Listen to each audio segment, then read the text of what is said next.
But again मैं आप सबसे निवेदन करना चाहूंगी कि वीडियो देखते ही परचेज मत कर लीजिएगा। जय हिंद दोस्तों, स्वागत है आप सभी का आज की वीडियो में। और आज की वीडियो होने वाली है आपकी मोस्ट अवेटेड वीडियो। आप काफी दिन से मुझसे पूछ रहे हैं एजिडर्म क्रीम के बारे में, तो आज एजिडर्म क्रीम का मैं रिव्यू करने वाली हूँ। क्योंकि कमेंट में इतनी बार पूछा गया है सवाल कि मेरी टीम भी कहने लगी मैम बाकी वीडियोस को छोड़िए, पहले प्लीज इस पे वीडियो बना लीजिए, क्योंकि हम कई दिनों से इसके बारे में सुन रहे हैं कि आपसे पूछा जा रहा है सवाल। मैंने कहा ठीक है, आज एजिडर्म क्रीम के बारे में बात करते हैं। इससे पहले अगर वीडियो में आगे बढ़े, अगर अभी तक चैनल को सब्सक्राइब नहीं किया तो जल्दी से कर लीजिए, क्योंकि हेल्थ और स्किन से रिलेटेड वीडियो आपको इसी चैनल में मिलती है। साथ ही साथ इंस्टाग्राम पे हमारी 1.3 मिलियन फैमिली हो गई, आप चाहे तो मुझे वहां भी फॉलो कर सकते हैं।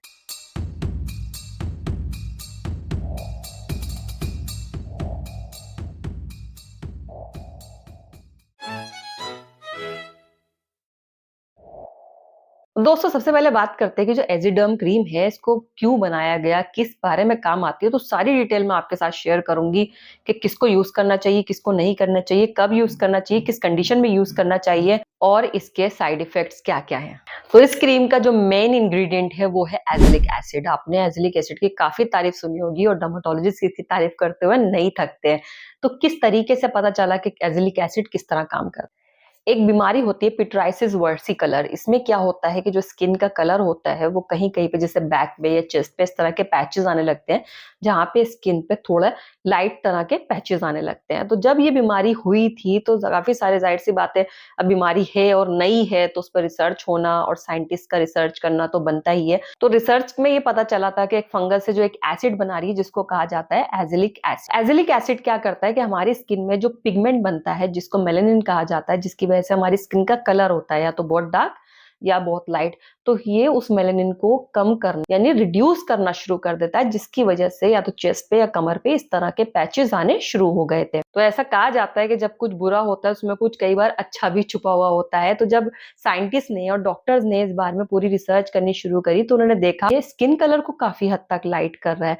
तो उस तरह से इसके बारे में पता चला और अब एजिलिक एसिड को क्रीम्स में भी यूज किया जाता है। तो आइए बात करते हैं कि एजिडर्म क्रीम किस तरीके से काम करती है। तो मैं आपको बताने वाली हूँ एजिडर्म क्रीम 10% के बारे में। ये 15% में भी आती है, 10% में भी आती है, 20% में भी आती है। मैं 10% के बारे में बात करने वाली हूँ। तो किन किन बीमारियों में आप इसको यूज कर सकते हैं। आप इसको मिलाजमा में यूज कर सकते हैं। जैसा कि आप जानते हैं कि मिलाजमा में ऐसे पैचेस हो जाते हैं जिनको 1-2 महीने में रिमूव करना पॉसिबल नहीं होता है। इवन कोई भी डर्मेटोलॉजिस्ट, कॉस्मेटोलॉजिस्ट जब भी आपको मिलाजमा के लिए कोई ट्रीटमेंट बताएंगे तो वो हमेशा आपको एक चीज बोल देते हैं, सब्र रखिएगा क्योंकि 1-2 महीने में ये नहीं जाने वाले। हाँ, हल्के होने शुरू हो जाते हैं धीरे धीरे, बट पूरी तरह से नहीं जाते हैं। और एजिडर्म क्रीम भी क्योंकि एक लाइट फॉर्मूला है तो एकदम से कोई चमत्कार नहीं दिखाएगा। हाँ, धीरे धीरे उनको रिड्यूस करना शुरू कर देगा।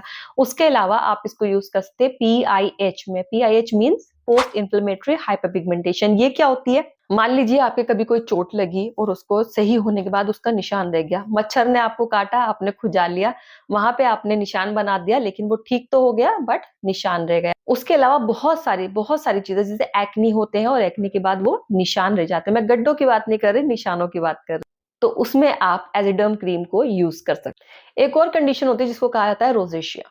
रोजेशिया में क्या होता है दोस्तों कि चेहरे पर लाल रंग के पैचेस हो जाते हैं और खास तौर पे कुछ लोगों को परेशानी होती है कि जैसे ही वो सूरज की रोशनी में जाते हैं उनके चेहरे पर लाल लाल चकत्ते बनने लग जाते हैं। पूरा चेहरा, खास तौर पे चीक एरिया जो होता है वो उनका बिल्कुल ही लाल पड़ जाता है। कुछ लोगों को बहुत ज्यादा एक्नी, इन्फ्लेमेशन भी होनी शुरू हो जाती है। तो ऐसे में भी एजिडर्म क्रीम डॉक्टर्स बताते हैं अपने पेशेंट्स को, ताकि जो इनको प्रॉब्लम हो रही है वो कम हो सके। लेकिन कोशिश ये करनी चाहिए कि जब आप सूरज में जा रहे हैं तो अच्छे से मॉइस्चराइजर और सनस्क्रीन अप्लाई करके जाएं, क्योंकि डैमेज होने के चांसेस बहुत ज्यादा रहते हैं ऐसी कंडीशन में।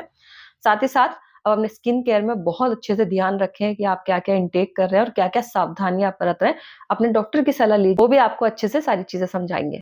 साथ ही साथ इसका इफेक्ट देखा गया एक्नी में, दानों में इसका बहुत अच्छा इफेक्ट देखा गया। हालांकि मेलानिन को कम कर रही है, लेकिन जैसे जैसे रिसर्चेज होती हैं, काफी सारी चीजें सामने आती है, तो ये चीज भी देखी गई कि ये दानों पे भी असरदार है। खासतौर पे ऐसे दाने जिनमें आपने देखा होगा पस भरा होता है और आसपास जो उनके होता है रेड कलर का सर्कल बना होता है, उन दानों पे भी इसने बहुत अच्छे से काम करा, इन्फ्लेमेशन को कम करा और दानों को भी काफी हद तक क्योर किया।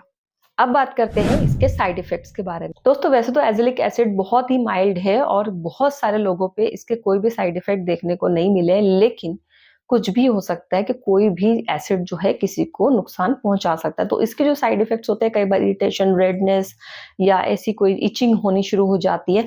तो ये सारी समस्याएँ हो सकती हैं पेशेंट के साथ, बट बहुत ही कम केसेज़ में ऐसा देखा गया है। तो हमेशा जैसा कि मैं कहती हूँ, पैच टेस्ट ज़रूर कर लें, या तो कान के पीछे या फिर अपनी कलाई पे हल्का-सा लगा के देखें। अगर 30 मिनट तक आपको कोई भी सेंसेशन या ऐसी चीज़ फ़ील नहीं हो रही, इसका मतलब है कि वो क्रीम आपके लिए सेफ है, आप उसको चेहरे पर अप्लाई कर सकते हैं। एक और अच्छी बात ये है कि इसके साइड इफ़ेक्ट्स प्रेग्नेंट लेडी पर नहीं देखे गए हैं, तो प्रेगनेंसी सेफ है। साथ ही साथ लैक्टेटिंग मदर्स, ये जो बच्चों को फीड कराती हैं, वो भी इसको यूज़ कर सकती, क्योंकि ये दोनों के लिए सूटेबल है। बट अगेन मैं आप सबसे निवेदन करना चाहूँगी कि वीडियो देखते ही परचेज़ मत कर लीजिएगा। जब तक आपकी गायनेक या आपके डर्मेटोलॉजिस्ट आपका चेकअप करके आपके रिपोर्ट्स देख के ना बता दें आपको यूज़ करने के लिए, प्लीज़ यूज़ मत कीजिए, क्योंकि कई बार क्या होता है कि आप अलग-अलग मेडिसिन पे होते हैं, हर इंसान की अलग-अलग कंडीशन होती है, प्रेगनेंसी कंडीशन सभी की अलग-अलग हो सकती हैं, तो सिर्फ मेरे कहने से मत खरीदिए, अपने डॉक्टर की सलाह ज़रूर लीजिए, क्योंकि वो आपका पूरा चेकअप कर रहे हैं, उनके पास आपकी सारी दवाइयों की हिस्ट्री है, आपकी कंडीशन की हिस्ट्री है, वो सारी चीज़ें देखने के बाद ही आपको सजेस्ट करेंगे। और एक अच्छी बात है कि इसको एएम और पीएम रूटीन में दोनों में यूज़ किया जा सकता है, तो आप मॉर्निंग में भी यूज़ कर सकते हैं और नाइट टाइम में भी इसको यूज़ कर सकते हैं। अब शायद आपका अगला सवाल ये होने वाला होगा कमेंट में कि क्या हम इसको रेटिनॉल के साथ लगा लें, क्या हम इसको ग्लाइकोलिक एसिड के साथ लगा लें, विटामिन सी के साथ क्या इसको ऐड किया जा सकता है, यूज़ कर सकते हैं? तो जवाब है हाँ, आप कर सकते हैं। Vitamin C, niacinamide, AHA, BHA, retinol, आप सबके साथ इसको यूज़ कर सकते हैं। सबके साथ ये सेफ है और किसी भी तरह का साइड इफ़ेक्ट स्किन पर नहीं छोड़ती है। बट अगेन मैं वही बात बोलूँगी, प्लीज़ अपने डॉक्टर से कंसल्ट कर लें, उसके बाद इसको ऐड करें। हो सकता है आपको इस क्रीम की ज़रूरत हो ही ना, और आप सिर्फ रंग गोरा करने के चक्कर में इसको लगाए जाएँ, क्योंकि मैं हमेशा एक चीज़ कहती हूँ, गोरेपन जैसी कोई चीज़ नहीं होती। हाँ, कुछ चीज़ें आपके टेक्सचर में सुधार कर देती हैं, उस चीज़ को मैं मानती हूँ। तो ये था मेरा रिव्यू एजिडर्म क्रीम के बारे में। अगर आप कोई और जानकारी मुझसे चाहते हैं या किसी भी चीज़ के बारे में कोई रिव्यू वीडियो चाहते हैं, तो मुझे कमेंट सेक्शन में ज़रूर बताइएगा। आपके कोई क्वेश्चन्स हो तो वो भी पूछिएगा, मैं पूरी कोशिश करूँगी आंसर करने की। अगर वीडियो अच्छी लगी तो प्यारा सा कमेंट करके ज़रूर जाइएगा, तो सबसे प्यारा कमेंट होगा उन्हें मेरी तरफ से मिलेगा एक प्यारा सा गिफ्ट, एक गिव अवे। अगर वीडियो बहुत अच्छी लग गई हो तो सबके साथ शेयर ज़रूर कर दीजिएगा। मुझे बहुत अच्छा लगता है जब आप बताते हैं कि आप अपनी फैमिली के साथ भी शेयर कर रहे हैं। मैं मिलती हूँ आप सभी से नेक्स्ट वीडियो में, तब तक के लिए अपना ख्याल रखिए। स्वस्थ रहिए, व्यस्त रहिए, मस्त रहिए, ज़बरदस्त रहिए। Healthy be holistic. जय हिंद।